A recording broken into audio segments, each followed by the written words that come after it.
Here we go. Hello guys, sa mga kabebe loves ko dyan out there. Ito yung aking durian. Ang laki niya na. Ang laki na ng durian.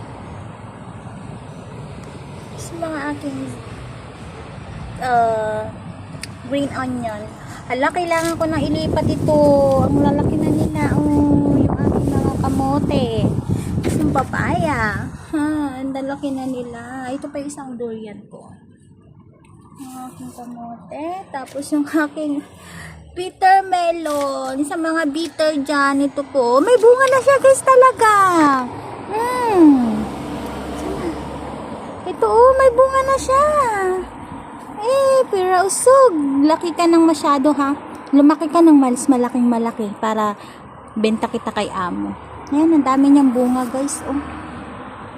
Ang dami niyang bunga.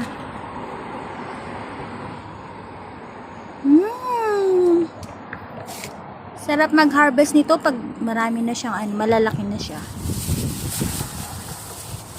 Kaya lang nasisira yata siya ng ng hangin. Ilang araw kasi nag-uulan. Tapos lakas pa ng hangin. Ayan, dito ang aking mini farm sa second floor, sa terrace.